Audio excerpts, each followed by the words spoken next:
여러분 안녕하십니까? MCN TV건강입니다. 오늘 MCN TV건강에서는 알레르기 비염에 대해서 알아볼 텐데요.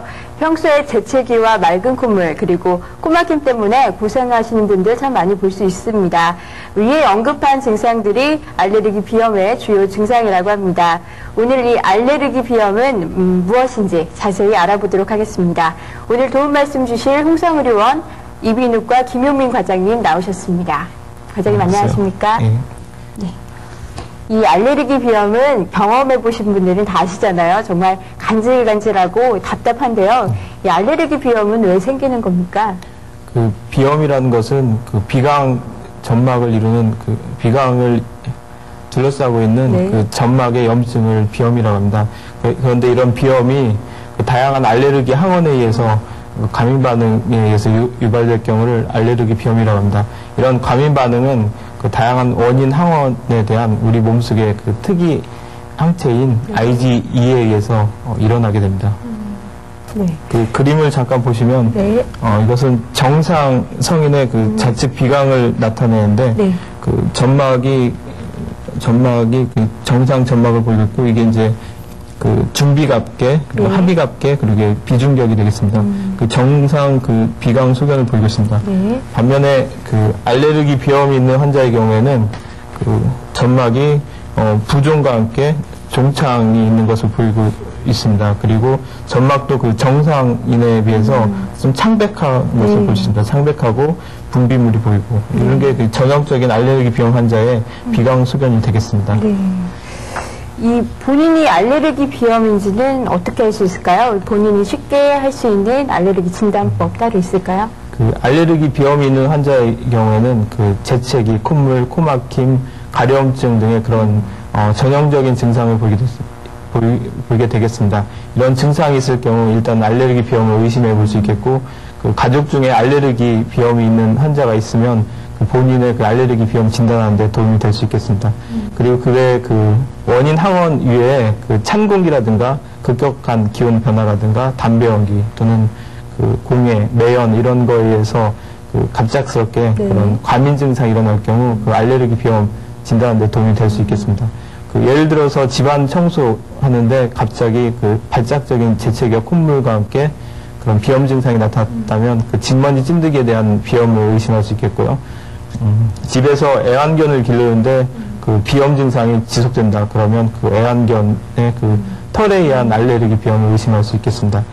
그렇지만 이런 알레르기 비염 증상이 그 만성 비염, 알레르기 비염이 아닌 다른 만성 비염의 증상하고 비슷하기 때문에 증상만 가지고 그 알레르기 비염을 진단하는 데는 어려움이 있겠습니다. 정확하게 본인이 알레르기 비염인지 아닌지 알려면 전문의를 찾아서 진단을 네, 받아보셔야겠군요. 이 알레르기 비염의 가장 대표적 원인이 꽃가루 때문이라고 알고 있는데요. 이것 말고도 다른 원인 항원이 있다면 소개해 주시죠. 그 알레르기 비염의 그 대부분을 한 80%를 차지하는 가장 흔한 흡입 항원이 네. 그 진먼지 찐득이가 되겠습니다. 진먼지 찐득이는 그 계절하고 상관없이 1년 내내 그런 알레르기를 일으키는 그런 원인 항원이 되겠습니다. 네. 그 외에 꽃가루가 있는데 꽃가루는 그 계절마다 나타나기 때문에 그 딴 말로 계절성 그 알레르기 비염이라고 합니다. 그래서 대부분 그 봄에 날리는 경우에는 수목 화분이 되겠고 네. 여름에는 그 목초 화분, 그다음에 늦가을에는 그 잡초 화분이 주로 그 원인 항원이 되겠습니다. 그외 곰팡이라든가 그 애완동물의 털이나 비듬, 그 바퀴벌레나 그 다른 곤충의 그런 부스러기 등이 가장 흔한 흡입 항원이 되겠습니다. 그 외에 이제 식품 첨가물이라든가 다른 식품 또는 약물 이런 것들도 그 알레르기 비염을 일으킬 수 있겠습니다. 예, 지금 보시는 사진이 진먼지 찐득이 확대 사진입니다. 네. 이 진먼지 찐득이가 그 직접 알레르기 비염을 일으키는 건 아니고 그 소화의 효소라든가 네. 배설물 그리고 몸에 붙어 있는 단백질 조각 등이 그 공기에 떠다니면서 사람의 콧 속으로 들어갈 경우 그 알레르기 비염을 유발시키겠습니다. 그렇군요. 이 아까 잠시 전에 그 증상에 대해서 잠깐 언급을 해주셨는데 이 알레르기성 비염에 걸리면 주로 어떤 증상들이 나타나는지 구체적으로 설명해 주시죠. 재채기, 콧물, 코막힘, 그리고 가려움증을 알레르기 비염의 4대 증상이라고 합니다. 그 재채기나 콧물은 그 오전에 심했다가 오후에는 좀 감소하는 양상을 보이고, 오히려 코막힘 증상이 오후가 될수록 더 심해지는 경우가 많습니다. 그 가려움증의 경우에는 코뿐만 아니라 눈, 귀, 그다음에 목 등 또 그 가려움증이 나타나겠습니다. 그 외에 그 눈물을 흘린다든가, 두통이 있다든가, 그다음 후각이 감퇴된다든가, 그 코맹맹이 소리, 그 폐쇄성 비음 등도 알레르기 비염의 증상이 되겠습니다. 과장님, 이 알레르기성 비염은 완치가 가능한지 궁금합니다. 어떻습니까? 그 알레르기 비염은 일단 발병하면 그 사춘기나 성인에 이르러서 약 20%는 자연 소실되는 것으로 알려져 있습니다. 그렇지만 대부분은 그 평생 지속되기 때문에 그 완치를 기대하는 것보다도 그 적절한 예방과 치료가 더욱 중요하겠습니다. 네, 그럼 이제 치료 방법에 대해서 알아봐야 할 텐데요. 알레르기성 비염의 치료 방법에는 어떤 것들이 있습니까? 집에서는 공기청정기나 가습기 같은 걸 이용해도 좋을 것 같은데요. 그 알레르기 비염 치료는 그 차트를 보면서 설명드리겠습니다. 크게 환경요법과 약물요법, 면역요법, 수술요법으로 이렇게 나눌 수 있겠습니다. 그 환경요법은 그 치료이면서 그 예방 방법이 되겠습니다. 그 원인 알레르기 항원이 그 우리 코에 들어오는 걸 차단하기만 하면 그 알레르기 비염 증상은 일어나지 않기 때문에 그 가장 그 이론적으로는 가장 확실한 치료 방법이 되겠습니다. 그렇지만 우리 주변에 그 산재한 원인 항원으로부터 완전하게 그 노출을 피하는 것은 어렵기 때문에 환경요법으로 일단은 환경요법을 시도해서 그 효과가 없을 경우 약물요법을 같이 병용하게 됩니다. 약물요법과 환경요법은 그 알레르기 비염의 1차 치료 방법이 되겠습니다. 그 약물요법은 되게 항히스타민제라든가 그 비점막 수축제, 그리고 비반세 반정제, 루크투린 그 조절인자 등의 그 현재는 그 많은 약제가 개발되어 있어서 그 적절하게 사용하면 그 만족할 만한 그 치료 효과를 얻을 수 있겠습니다. 그 면역요법은 그 과거에 그 과민 체질을 개선하기 위해서 시도된 그런 치료 방법인데요. 그 항원을 그 직접 피부에 주사해가지고 그 체질을 바꾸려고 시도한 그런 방법입니다. 그렇지만 그 시간이 많이 걸리고 그 비용도 많이 걸리고 거기에 비해서 그 치료 효과는 떨어지기 때문에 최근에는 그 감소 추세에 있습니다. 그게 이제 그 코막힘이 심한 환자들 같은 경우에는 그 비중격이 휘어서 코가 막힌다든가 그 합의갑계가 그 비대해져가지고 코가 막힌다든가 하면 그 수술요법으로서 그 코막힘 증상을 좀 해소하고 그 약물 치료를 하면 그 효과적인 치료가 가능하겠습니다. 네 가지 치료 방법을 알아봤고요. 알레르기성 비염이라서 저절로 괜찮아지겠지 하면서 치료를 하지 않고 그냥 놔두시는 분들을 많이 볼 수 있습니다. 만약 치료를 하지 않고 방치할 경우에는 어떻게 되나요? 그 알레르기 비염은 뭐 생명을 그 위협하는 그런 질환은 아니기 때문에 뭐 치료를 안 하고 지내더라도 그 본인이 불편할 따름이지 그런 그 위험성은 없습니다. 그렇지만 그 삶의 질이 저하가 되겠고요. 그 치료 않고 계속 지속적으로 알레르기 비염이 지속되면 그 코 속의 그 점막의 부종과 종창 때문에 그 비후성 비염이라든가 또는 알레르기 비염 때문에 그 무록, 비용이라고 하는데 그 무록이 발생할 수도 있고 하여간 알레르기 비염은 치료를 하는 게 좋겠습니다. 네, 과장님, 알레르기성 비염을 예방할 수 있는 방법이 따로 있을 것 같습니다. 알레르기성 비염 예방법 있다면 소개해 주시죠. 네, 아까 치료에서도 말씀드렸듯이 그 환경요법이 그 치료이자 예방 방법이 되겠습니다. 그 각 항원별로 예방할 수 있는 그런 것을 설명드리겠습니다. 일단 가장 흔한 게 이제 진먼지 찐득이라고 말씀드렸는데요.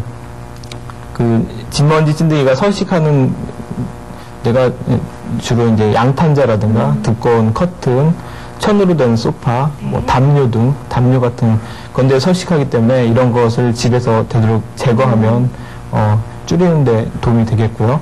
그다음에 그 침구라든가 소파에 그 사람의 인설이 떨어지기 때문에 거기서 또 진먼지 찐득이가 거기서 먹고 살고 그러니까 이런 거는 그 플라스틱 커버를 씌워서 그 줄일 수 있겠습니다. 그 실내 온도를 20도 이하, 습도 45도 이하로 유지하면 진먼지 찐득이가 그 감소시키는 데 도움이 되겠습니다.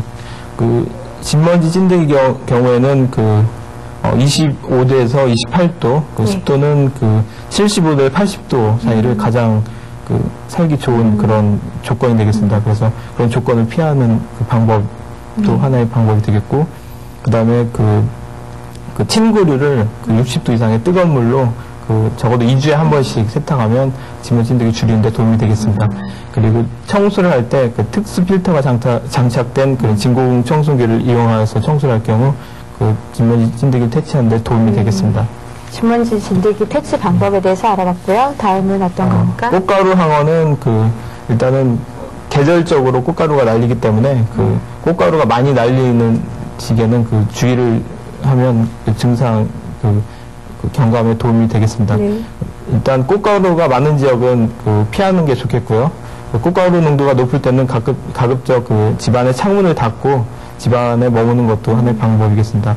만약에 외출을 하게 되는 경우 그 자동차에 그 꽃가루 항원이 못 들어오게 특수 필터가 장착된 그런 공기청정기를 설치한다든가 그 밖에 나갈 때는 마스크를 착용하고 안경을 착용하면 그 증상을 줄이는데 그 도움이 되겠습니다. 네. 다음은 곰팡이에 대한 치료. 곰팡이의 경우에는 그 곰팡이 살균제가 많이 나와 있습니다. 그래서 곰팡이 살균제를 분말에 제거한다든가 통풍과 습기 제거로 그 번식을 억제한다든가 집안의 화분을 치워두는 것도 그 도움이 됩니다. 그리고 가습기 사용을 자제하는 게 좋겠습니다. 가습기 사용은 그 진먼지 찐득이나 곰팡이나 마찬가지로 그 알레르기 비염 있는 환자에서는 치우는 게 좋겠습니다. 네. 그리고 이제 동물 항원은 이제 집안의 그 동물을 만약에 검사해서 그 동물에 대한 알레르기 비염이 진단이 됐으면 동물을 치우면 되겠습니다. 그런데 그 동물 항원은 그 제거 후에도 약 6개월 동안 항원이 그 잔류하기 때문에 그 증상이 그 좀 지속된다는 걸 알으셔야겠습니다. 네. 그 바퀴벌레는 그 이웃과 흡수해서 집단적으로 퇴치하면 되겠습니다. 네. 다음은 됐습니다. 네.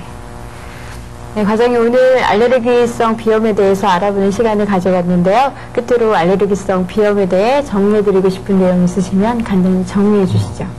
그 조금 전에 말씀드렸던 그런 알레르기 비염 증상이 있는 환자들은 대부분 환자들이 그 외래 오기 전에 그 약국을 방문해서 그 약을 사 먹는다든가 해서 본인이 알레르기 비염이라는 것은 알고 있습니다. 그 외래 방문에서도 나는 알레르기 비염이니까 약 좀 주세요. 이렇게 말하는 환자들도 있고 그런데 그것보다도 지금까지 말씀드렸듯이 그 환경요법이라든가 햇비요법이 중요하기 때문에 내가 과연 알레르기 비염이면 정확하게 그 어떤 항원에 대한 알레르기 비염이 있는지를 그 진단하는 게 중요하겠습니다. 그래서 저희 홍성의료원 같은 경우에는 그 알레르기 비염 있는 환자가 내원했을 때 시행하는 검사가 그 피부 반응 검사와 그다음에 그 혈청에 아까 말씀드렸듯이 그 특이 IgE라든가 총 IgE를 측정하는 그런 방법이 있습니다. 그 피부 반응 검사의 경우에는 그 50가지 항원에 대해서 검사를 하고 있고요. 이것은 대신 그 항히스타민제를 복용한 경우 그 반응이 약하게 나와서 그 결과 판독하는데 어려움이 있기 때문에 될 수 있으면 약 한 달 정도는 끊고 하는 게 좋겠습니다.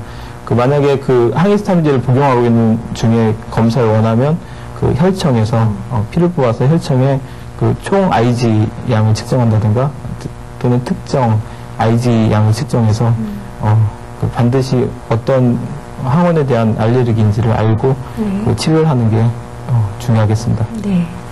과장님 오늘 도움 말씀 감사합니다. 네, 감사합니다. 네, 오늘 MCN TV 건강에서는 알레르기성 비염의 원인과 증상 그리고 치료 방법 등에 대해서 자세히 알아봤습니다. 알레르기 비염을 치료하지 않고 방치했을 경우에는 집중력 저하로 인한 기억력 감퇴나 또 학습 능력의 저하, 그리고 축농증이나 중이염 등의 합병증을 유발할 수도 있다고 하니까요. 오늘 알아본 예방법과 치료법 잘 참고하시기 바랍니다. MCN TV 건강 오늘 순서 여기서 마치고 저희는 다음 시간에 다시 찾아뵙겠습니다. 감사합니다.